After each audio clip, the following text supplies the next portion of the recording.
Hello friends, मेरा नाम है उपेंद्र प्रताप सिंह। आज जिस टॉपिक के बारे में हम बात करने वाले हैं वो यही है कि जो भारत का आत्मनिर्भर भारत अभियान था, सेल्फ रिलायंट इंडियन कैंपेन, जो किस लिए चालू करा गया था। कोविड 19 की कंडीशन में, जो कोविड के जो पैंडमिक आया है, उसमें जो भी इकोनॉमिक कंडीशन में जो भी उतार चढ़ाव आए हैं उसको बैलेंस करने के लिए एक पैकेज निकाला गया था 20 लाख करोड़ का। तो उसका चौथा चरण जो है वो भी अनरिवील कर दिया है, उसे भी रिवील कर दिया गया है। हमारे फाइनेंस मिनिस्टर ने उसके बारे में डिस्कशन कर लिया है। जो हमारे फाइनेंस मिनिस्टर ने निर्मला सीतारमन, तो उन्होंने कुछ अनाउंसमेंट करे हैं, किससे रिलेटेड कुछ 8 सेक्टर्स को उन्होंने टारगेट करा है। 8 सेक्टर्स में क्या क्या रिफॉर्म करने हैं उन्होंने इसके बारे में बात करा है। तो ये जो 8 सेक्टर जो चूज कर रहे हैं वो कौन कौन से हैं, उसमें कोल है, मिनरल है, डिफेंस प्रोडक्शन है, सिविल एविएशन है, पावर डिस्ट्रीब्यूशन है, सोशल इंफ्रास्ट्रक्चर है, स्पेस एंड एटॉमिक एनर्जी है। ठीक है, तो ये 8 सेक्टर उन्होंने इंक्लूड कर रहे हैं। इसके बारे में कुछ अनाउंसमेंट्स कर रहे हैं, कुछ चेंजेस कर रहे हैं, कैसे कैसे जो इन्वेस्टमेंट है वो किस तरीके से करा जाएगा, तो उसके बारे में ये पूरा लेक्चर है। लेक्चर को आगे बढ़ाने से पहले मैं आपसे गुजारिश करूंगा कि आप चैनल को लाइक करें, शेयर करें एंड सब्सक्राइब भी करें। देखिए, तो इसमें क्या है, इसमें क्या कर दिया गया है कि फॉरेन डायरेक्ट इन्वेस्टमेंट जो भी है उसकी जो पॉलिसीज है उसको थोड़ा ईज कर दिया है। किस कंडीशन में, डिफेंस मैन्युफैक्चरिंग में, कि भारत में जो भी डिफेंस मैन्युफैक्चर हो रहा है, हमें ये वाली बात पता है कि हमारा जो R&D सेक्टर है, रिसर्च एंड डेवलपमेंट सेक्टर है, वो काफी कमजोर है। मतलब यहाँ पे डेवलपमेंट और रिसर्च इतना होता नहीं है, मैन्युफैक्चरिंग इतनी होती नहीं है। तो सरकार ने ईज कर दिया है, इजीली तरीके से क्या कर दिया है कि फॉरेन डायरेक्ट इन्वेस्टमेंट कर दिया है। फॉरेन डायरेक्ट इन्वेस्टमेंट का मतलब ये है, फॉरेन डायरेक्ट इन्वेस्टमेंट, देखिए समझ लीजिए, फॉरेन मतलब बाहर से, तो बाहर की कोई भी कंट्री है, मतलब भारत से बाहर की कंट्री है, वो कोई इन्वेस्टमेंट कर रही है हमारे देश में, या फिर कोई कंपनी हमारे देश में इन्वेस्ट कर रही है, किसी भी टेक्नोलॉजी पे इन्वेस्ट कर रही है, वो पैसा लगाएगी, तो उसको हम क्या बोलते हैं, फॉरेन डायरेक्ट इन्वेस्टमेंट। तो वो क्या करेंगी, मैन्युफैक्चर करेंगी भारत में ही, पैसा लगाएंगी, भारत में फैक्ट्रीज खोलेंगी और वही मैन्युफैक्चर करना शुरू कर देंगी। ठीक है, किसके अंडर में काम करेंगी, वो सरकार के अंडर में। तो डिफेंस मैन्युफैक्चरिंग में क्या कर दिया, फॉरेन डायरेक्ट इन्वेस्टमेंट की जो पॉलिसीज है उसको ईज कर दिया, इजी तरीके से काम करने के लिए कह दिया है कि आप करिए, जिससे कि क्या होगा, प्रोडक्शन ज्यादा होगा तो उसकी डिमांड भी ज्यादा होगी।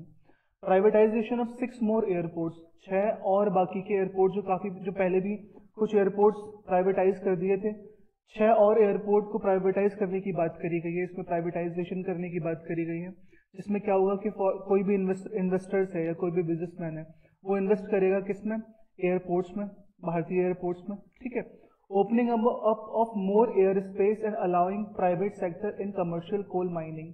इसमें क्या है, एयर स्पेस को और प्राइवेटाइज इन सेंस कर दिया है कि कहने का मतलब ये है कि प्राइवेट इन्वेस्टर्स भी इसमें इन्वेस्ट कर सकते हैं अपना पैसा। पहले क्या होता था कि सिर्फ सरकार पैसा इन्वेस्ट करेगी, बट इस कंडीशन में, इस पैंडेमिक की कंडीशन में सरकार के पास इतना पैसा है नहीं है कि वो ज्यादा से ज्यादा इन्वेस्ट कर सके, तो वो इसलिए खुली छूट दे रखी है, फॉरेन डायरेक्ट इन्वेस्टमेंट कर रखा है, जिससे कि बाहर से लोग आए, बाहर से कंपनीज आए या कंट्रीज आए, वो इन्वेस्ट करें। और वो कहाँ, प्राइवेट सेक्टर में, कहीं भी प्राइवेट सेक्टर्स में, जैसे कि कॉमर्शियल करा जाए कोल माइनिंग जो सेक्टर है हमारे भारत का, वो पूरा पब्लिक नहीं है, वो सॉरी पब्लिक है। ठीक है, तो उसको क्या करना, उसको भी क्या करने के लिए बात हो रही है, कमर्शियल करने की बात हो रही है, प्राइवेट सेक्टर्स को उसको कन्वर्ट करने की बात हो रही है। ठीक है, जिससे कि क्या होगा कि ज्यादा पैसा आएगा, डेवलपमेंट होगा, सरकार पे ज्यादा बर्डन नहीं पड़ेगा। तो इसीलिए ये केसेस है, ये बताया जा रहा है इसमें। देखिए, breaking down walls, finance minister ने क्या बात करी गई है, देखिए ये सारे 8 सेक्टर्स पे उन्होंने रिफॉर्म्स की बात करी गई है। कोल हो गया, mineral, defence, civil aviation, power, space and atomic energy, तो इसके बारे में हम पढ़ेंगे पूरा डिटेल में। तो क्या क्या डिसीजन लिए गए, जैसे कि कोल सेक्टर्स की बात करें, Sitharaman said that government will bring in commercial mining in the country's coal sector. Commercial mining करी जाएगी, कंट्रीज का जो कोल सेक्टर है उसमें कमर्शियल माइनिंग करी जाएगी, मतलब कि बाहर से इन्वेस्टर्स उसमें इन्वेस्ट कर सकते हैं, माइनिंग कर सकते हैं, अपना पैसा इन्वेस्ट कर सकते हैं। And that the government monopoly, जो मोनोपोली चली आ रही थी, मोनोपोली मतलब कि एक ही इंसान काम करेगा इन सेंस कि एक ही गवर्नमेंट उस पर इन्वेस्ट करेगी। तो मोनोपोली का मतलब यही था कि सिर्फ गवर्नमेंट पहले इन्वेस्ट करती थी कोल माइनिंग्स में, बट अब ये वाली बात कर ली है कि उसे कमर्शियल करा जा सकता है, मतलब कि उसे प्राइवेट बनाया जा सकता है। तो ये वाली बात इसमें कही गई है। She said that India has 3rd largest coal availability, हमारे भारत में कोल की जो अवेलेबिलिटी है वो है 3rd लार्जेस्ट नंबर पर है, मतलब कि बहुत ज्यादा अमाउंट में कोल अवेलेबल है। Within its untapped mining means के ऐसी माइनिंग जो अभी तक हुई नहीं है, मतलब जो कोल रिजर्व्स हैं जहाँ पे माइनिंग हुई नहीं है, ऐसा फॉसिल फ्यूल है जहाँ पे माइनिंग हुई नहीं है, बट हाँ कोल का रिजर्व्स है। तो भारत किस नंबर पर, थर्ड लार्जेस्ट कोल अवेलेबिलिटी के नंबर पर है। बट फिर भी हम लोग क्या करते हैं, हम बाहर से कोल को इम्पोर्ट करवाते हैं अपने देश में। तो चक्कर इतना ज्यादा होने के बाद भी हम फिर भी बाहर से इम्पोर्ट करवा रहे हैं, तो इससे क्या है, बर्डन पड़ रहा है। तो बाहर से हम कुछ इम्पोर्ट करवाएंगे तो हमें पैसा देना पड़ेगा, टैरिफ देने पड़ेंगे, सब कुछ करना पड़ेगा, तो खर्चा बहुत हो जाएगा। Because of this the emerging sector suffer because of this the emerging sector suffer because of lack of raw material availability। तो वही है, जो भी emerging sector है, जो इंडिया का सेक्टर है, उसको बहुत नुकसान पहुंचता है क्योंकि रॉ मटेरियल नहीं मिल पाता है, क्योंकि हम बाहर से इम्पोर्ट करवा लेते तो हमें जरूरत नहीं पड़ती। बट जो सेक्टर है हमारा जो अपना सेक्टर है, रॉ मटेरियल्स की अवेलेबिलिटी की वजह से वो दिक्कत में आ जाता है। 50,000 crore for evacuation infrastructure is being provided. Evacuation infrastructure के लिए, इवैक्यूएशन मतलब खुदाई के लिए, खुदाई के इंफ्रास्ट्रक्चर के लिए 50,000 करोड़ प्रोवाइड करने की बात करी गई है इसमें कोल सेक्टर्स की। ठीक है, आगे बढ़ते हैं। माइनिंग सेक्टर में भी काफी बात करी गई है, उसमें क्या अनाउंस करा गया है कि स्ट्रक्चरल रिफॉर्म करा जाएगा माइनिंग सेक्टर्स में through the introduction of seamless composite exploration. इसमें क्या होगा, कंपोजिट एक्सप्लोरेशन, कम माइनिंग कम प्रोडक्शन, मतलब कि जहां प्रोडक्शन हो रहा है, जहां माइनिंग हो रही है वहीं पर प्रोडक्शन होगा, वहीं पर एक्सप्लोरेशन भी होगा। कंपोजिट एक्सप्लोरेशन का मतलब ये हुआ कि बाहर से कंपनीज आके, 2-3 कंपनीज मिलके माइनिंग का प्रोसेस कर सकती हैं। ठीक है, जिसके अंडर में क्या होगा, 500 mining blocks would be auction. इसके अंडर में क्या होगा, 500 माइनिंग ब्लॉक जो भी हैं भारत के अंदर, उन्हें ऑक्शन करा जाएगा, उन्हें गिरवी मतलब बेचा जाएगा एक तरीके से। ठीक है, the government will also remove the distinction between captive and non captive mining. अब देखिए, captive and non captive mining का मतलब क्या होता है। कैप्टिव माइनिंग का मतलब ये होता है कि कोई भी गवर्नमेंट है, मान लीजिए गवर्नमेंट है, कोई भी इंडस्ट्री है, वो माइनिंग कर रही है उस पर्टिकुलर एरिया पे। ठीक है, तो क्या होगा, जो भी माइनिंग का प्रोडक्ट होगा उन्हें उन्हीं को ही यूज करना पड़ेगा, वो बाहर जाके मार्केट में सेल नहीं कर सकते। जैसे समझ रहे हैं आपकी, कोई भी, जैसे फॉर एग्जांपल कोल है, तो कोल की माइनिंग हो रही है, तो जो कंपनी वो माइनिंग करवा रही है सिर्फ वही अपनी कंपनी में यूज करेगी उस कोल को, बाकी और कहीं जाके बेच नहीं सकती वो बाहर। अब इसको हम क्या बोलते हैं, कैप्टिव माइनिंग, और नॉन कैप्टिव माइनिंग उल्टा हो गया। ठीक है, तो सरकार ने क्या कह दिया है, जो दोनों डिफरेंस है कैप्टिव और नॉन कैप्टिव माइनिंग वाले, इसको हटा दिया जाए। इससे क्या परेशानी, देखिए कैप्टिव माइनिंग से प्रॉब्लम क्या हो सकती है कि आप पे मान लो 100 किलो कोल है, उसमें से यूज हुआ 90 किलो, अब जो 10 किलो बचा वो बचा ही रहेगा आपके पास। ठीक है, समझ रहे हैं आप, बचा ही रह गया, वो खराब हो जाएगा, बेकार भी हो सकता है, उसकी वैल्यू भी डाउन हो सकती है, आप उसे बाहर जाके बेच नहीं सकते। तो इसको हम क्या बोल रहे हैं, कैप्टिव माइनिंग। तो इस चीज को भी हटा दिया गया है, हटाने की बात करी गई है कि जो भी कैप्टिव और नॉन कैप्टिव माइनिंग है उन्हें एक कर दिया जाए, कोई ऐसा डिफरेंस ना रहे। इससे प्रॉब्लम क्या होगी, जो भी सरप्लस अमाउंट में जो भी मिनरल होगा उसे हम सेल कर सकते हैं, जो भी कंपनी है, जो भी फैक्ट्री है, जो भी इंडस्ट्री है, वो उसको सेल कर सके, जिससे कि क्या हो कि जो भी बर्डन है, हैवी बर्डन जो भी उन पर पड़ रहा है, जिस भी माइनिंग लीज का जो बर्डन पड़ रहा है, ठीक है, वो भी उन पर कम हो जाए। जिससे क्या होगा, better efficiency in mining and production भी अच्छा होगा और माइनिंग भी अच्छी होगी। तो आप समझ रहे captive and non captive mining. ठीक है, इसमें आगे बढ़ते हैं कि आगे क्या है, डिफेंस प्रोडक्शन में भी इन्होंने बात करी, हमने स्टार्टिंग में ही पढ़ा कि एफडीआई लिमिट को हटा दिया गया है, फॉरेन डायरेक्ट इन्वेस्टमेंट बढ़ा दिया गया है। इसमें क्या है कि बाहर से फैक्ट्रीज या कंपनियां आके दूसरे देश से हमारे देश में क्या कर सकती है, अपना पैसा लगा सकती है, इन्वेस्ट कर सकती है। पहला जो हमारा एफडीआई था डिफेंस मैन्युफैक्चरिंग में, वो 49% था, अब उसको बढ़ा के कितना कर दिया, 74%, मतलब कि ज्यादा से ज्यादा इन्वेस्टमेंट हो सकता है। She further said that the government will notify a list of weapons platform banned for import।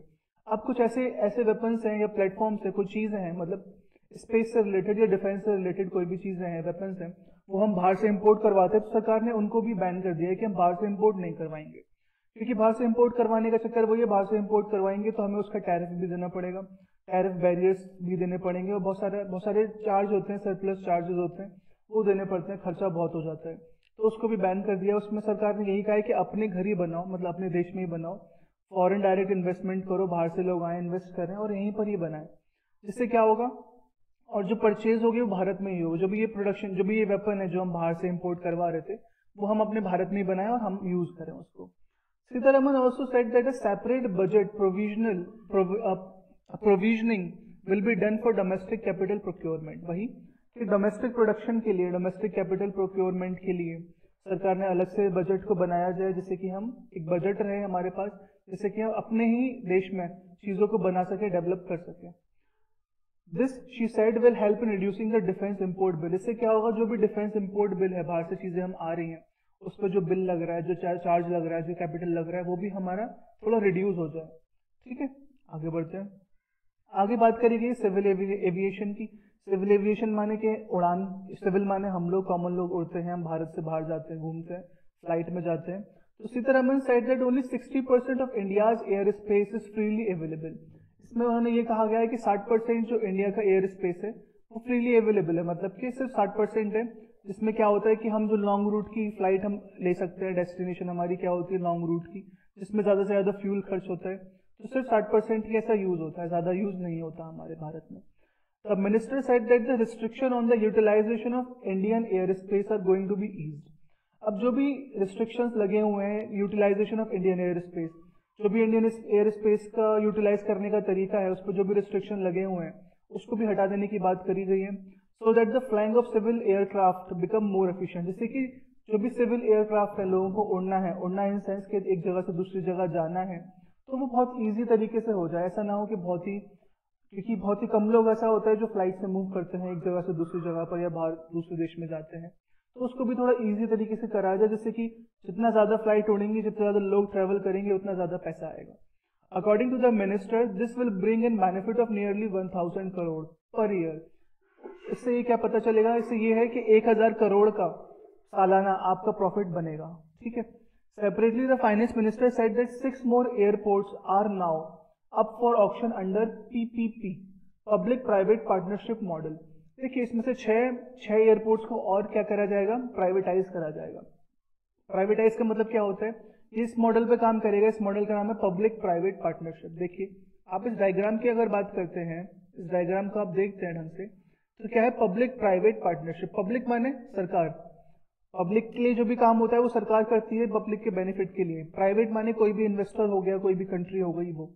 तो एक इन्वेस्टर और एक पब्लिक, मतलब कि सरकार, दोनों मिलके साथ में काम करे, उसको हम क्या बोलते हैं, पब्लिक प्राइवेट पार्टनरशिप। तो एयरपोर्ट्स को ऑक्शन करा जाएगा, जिससे कि क्या वो इस मॉडल पे काम कर सके, पब्लिक प्राइवेट पार्टनरशिप। मतलब कि पब्लिक का भी, मतलब सरकार का भी पैसा लगे, और प्राइवेट इन्वेस्टर्स होगा, जैसे कि मान लीजिए अंबानी है, ठीक है, वो पैसा लगाए, रिलायंस पैसा लगाए, ठीक है, तो दोनों मिलकर काम करेगी, तो इसको हम क्या बोलते हैं, triple P model. She said that additional investment are likely to happen in 12 airports for better world class facilities. अब वही है कि एडिशनल इन्वेस्टमेंट करा जाए 12 एयरपोर्ट्स में, जिससे कि वर्ल्ड क्लास फैसिलिटीज मिल सके। जो भी हमारे देश के बिजनेसमैन हैं या एंटरप्रेन्योर्स हैं, बड़े पैसे वाले हैं, वो आराम से ट्रेवल कर सकें, जिससे कि पैसा भी आएगा, ट्रेवल करेंगे तो पैसा भी आएगा सरकार के पास, तो वो ट्रिपल पी मॉडल पे काम करेगा। तो आप समझ रहे होंगे सिविल एविएशन की बात। ठीक है, आगे बढ़ते हैं।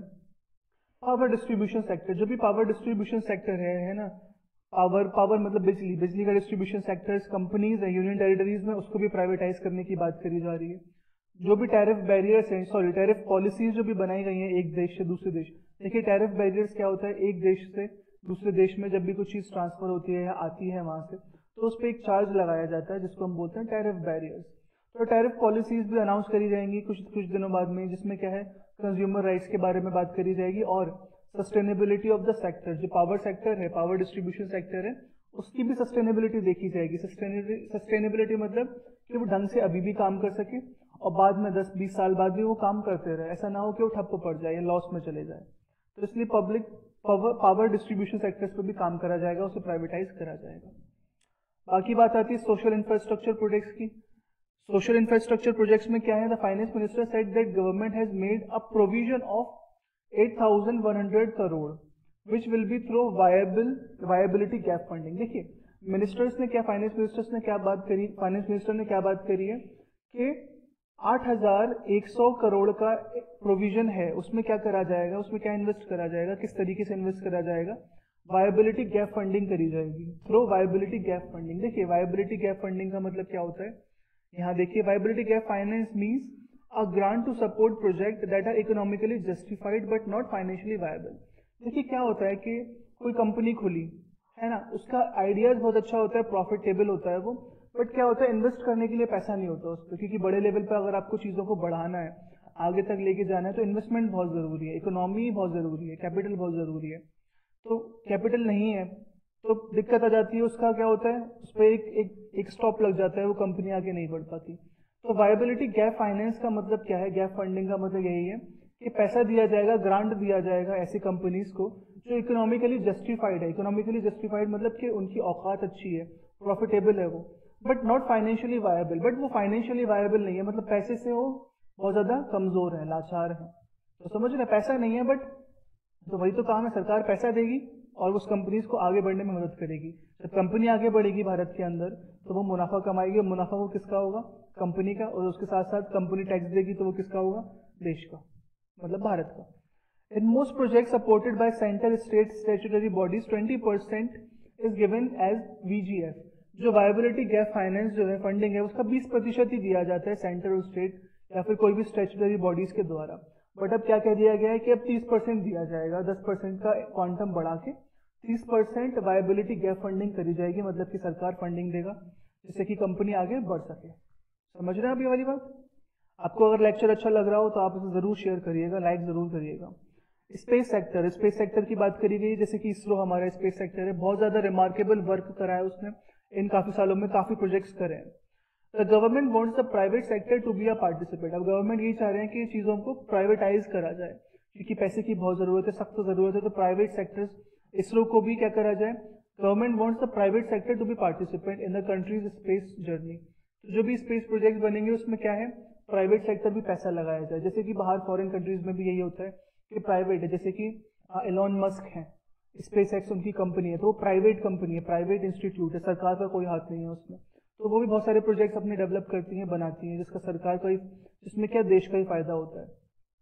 Okay, she said that the government will provide a level planning field for private companies in satellite launches and space based services. अब वही है कि सरकार क्या प्रोवाइड करवाएगी प्राइवेट कंपनीज को, एक नॉर्मल प्लेटफॉर्म प्रोवाइड करवाएगी, एक अच्छा प्लेटफॉर्म प्रोवाइड करवाएगी, जिससे कि वो सैटेलाइट्स पे या लॉन्चेस या फिर स्पेस बेस्ड सर्विसेज पे अपना पैसा लगा सकें। The ministry said that future projects for planetary exploration and outer space travel will be open to the private sector. सरकार ने ये भी कहा है, मिनिस्टर ने ये भी कहा है कि प्राइवेट सेक्टर को ओपन करा जाए, किसके लिए, जो भी प्लानिटरी एक्सप्लोरेशन हो रहे हैं, किसी भी प्लैनेट के लिए कोई भी मिशन भेजा जाता है, जैसे कि चंद्रयान हो गया, गगनयान हो गया, तो उसमें प्राइवेट सेक्टर्स का भी हाथ होना चाहिए, उसका भी पैसा लगना चाहिए। There will be a liberal geo spatial data policy. इसमें क्या होगा कि liberal geo spatial data policy, इसमें क्या है कि जो भी डेटा आपके सैटेलाइट से जो भी डेटा आ रहा है आपके देश का, वो क्या होगा, वो शेयर कर सकते हैं उन प्राइवेट पार्टनर्स के साथ, प्राइवेट कंपनीज के साथ जो इसमें पैसा लगा रही है। अब उससे क्या होगा कि डेटा शेयर करने से क्या होगा, क्योंकि डेटा ही सबसे बड़ा, आजकल डेटा बहुत इंपॉर्टेंट है। डेटा से क्या होगा कि हमें फार्मर्स के लिए कोई पॉलिसी बनानी है, वेदर से रिलेटेड कोई पॉलिसी बनानी है, किसी से रिलेटेड कोई पॉलिसी बनानी है, तो हमें उसका डेटा पता होना चाहिए कि कैसे क्या हो रहा है, सब डेटा का अकॉर्डिंग सारा काम होता है। तो वही लिबरल जियो स्पेशल डेटा पॉलिसी में ये होगा कि जो भी आपका डेटा है वो आप प्राइवेट सेक्टर्स के साथ आप शेयर कर सकते हैं, ठीक है, जिससे कि आप आगे जो भी आपको स्कीम्स बनानी है उसमें बनाने में इजी रहे। तो आप समझ रहे होंगे इस बात को। फिर बात आती है एटॉमिक एनर्जी की। Finance minister said that the government will establish a research reactor in BBB model. वही रिसर्च रिएक्टर्स बनाए जाए, रिसर्च में काम करा जाए BBB मॉडल में, पब्लिक प्राइवेट पार्टनरशिप मॉडल में, for the production of medical isotopes, जिससे क्या हो कि मेडिकल आइसोटोप्स बनाए जाए। ऐसे आइसोटोप्स मतलब कि ऐसे इलेक्ट्रॉन्स बनाए जाए, ऐसे एटम्स बनाए जाए जो मेडिकली हमें फायदा पहुंचाए, हमारी बॉडी को फायदा पहुंचाए, जैसे कि कैंसर ट्रीटमेंट में काम आए।